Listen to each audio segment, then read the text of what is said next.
Now, it's been 80 years since Thomas the Tank Engine and his friends first appeared in children's books before their runaway success on screen. To mark the anniversary, a previously unseen episode of the television series, narrated by Ringo Starr, has been brought back to life. Our reporter Graham Satchell has been taking a look.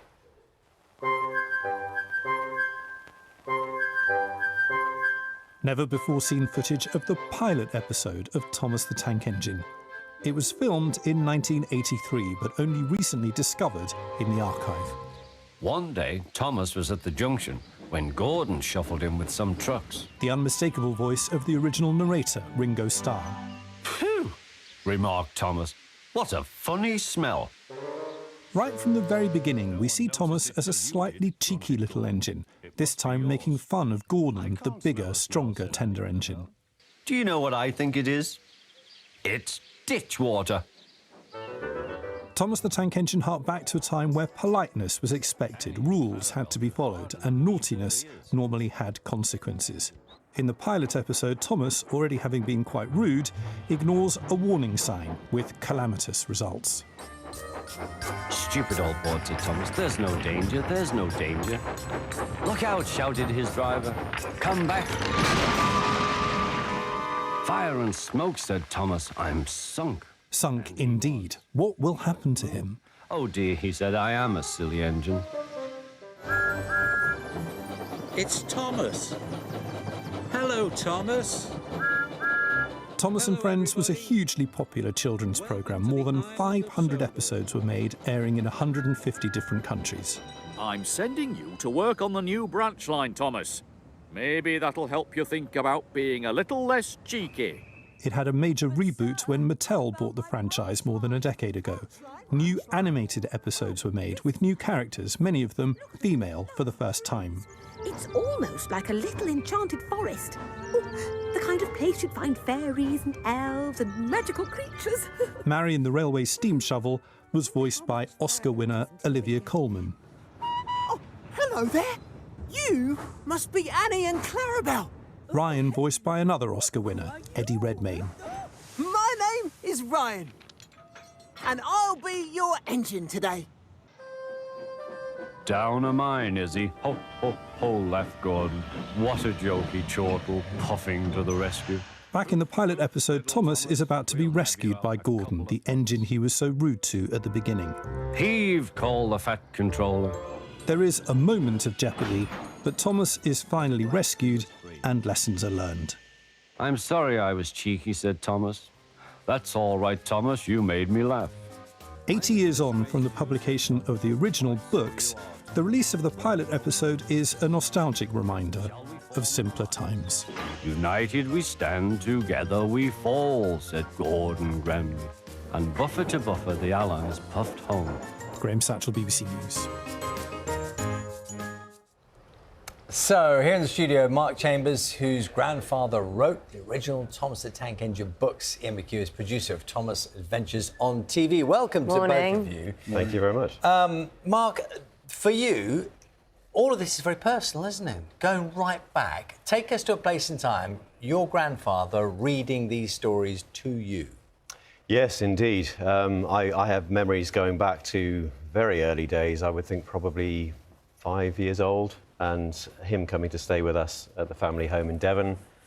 Can't remember the specific stories he would have read me, but he would bring out one of the volumes of stories that he'd written. And yes, it was a wonderful thing to have those stories read to me by him. And we're seeing a picture of him now. The stories obviously were already published at that point. They were already in the public absolutely. domain. By the time I was born, he'd completed all 26 books that he wrote initially.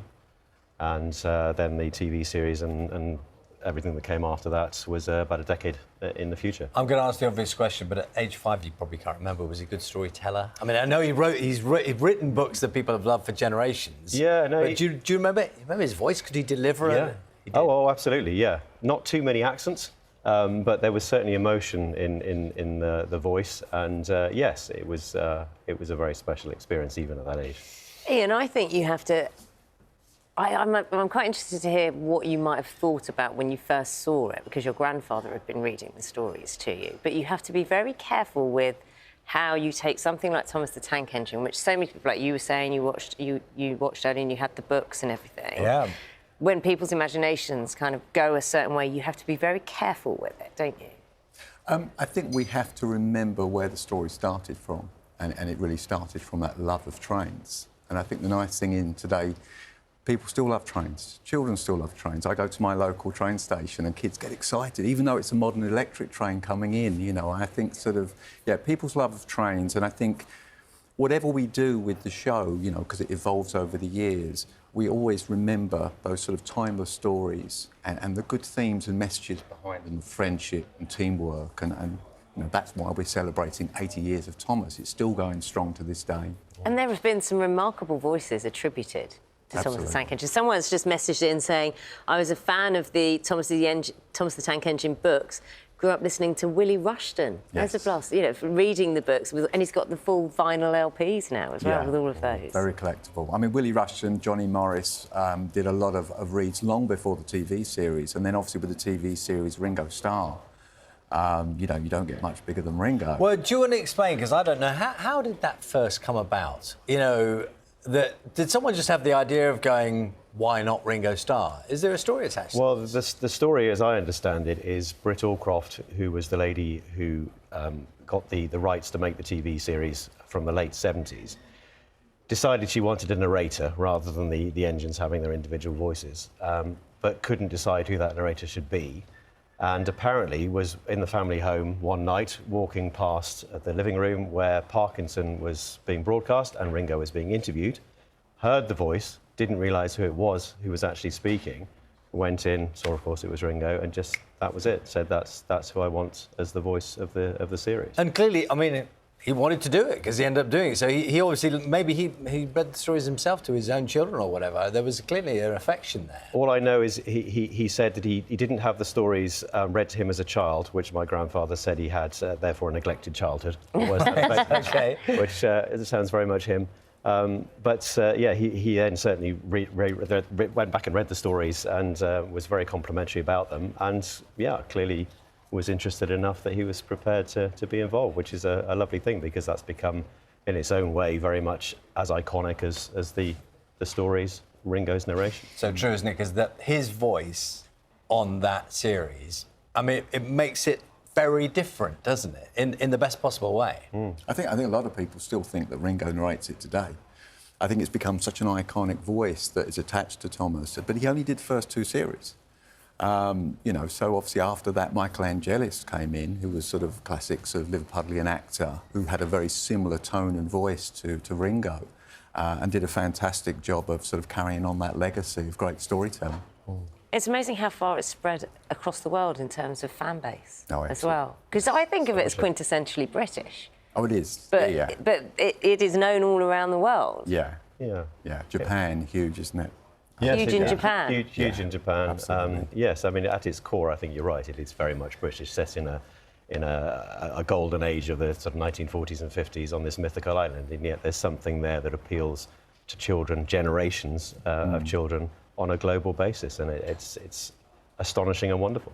We love a story about trains. We also love a story of discovery. And this bit of reel of tape here. Oh, yes. Yeah. This is so there was a discovery made. There was a kind of forgotten episode. We love stories like that.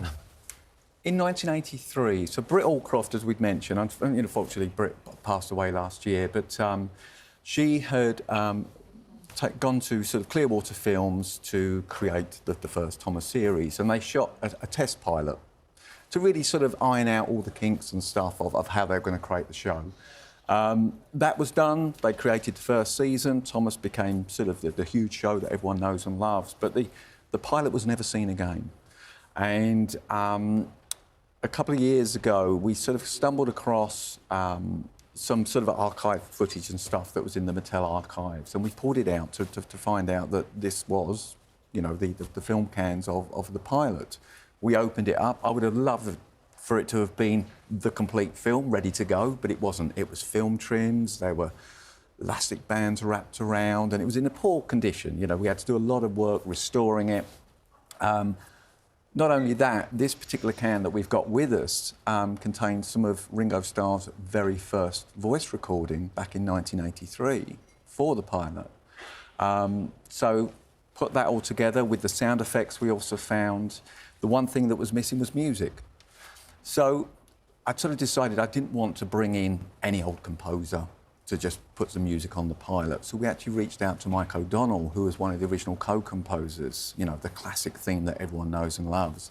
And Mike was only too happy to come in and give us a really nice bespoke score, and it really just came together really well. We're very proud. Well, a lot of people will be very happy that there's more and you've discovered more. So lovely to meet you this morning. Thank you very much. Absolute pleasure. Thank you. Joy, thank you. It's nice to have a bit of nostalgia. No, it is. It is. Straight away, I'm kind of going back into the stories. Very magical. Very magical. I was books, though. For me, it was books, not the animated show. No offence. Oh, no. Time now to get the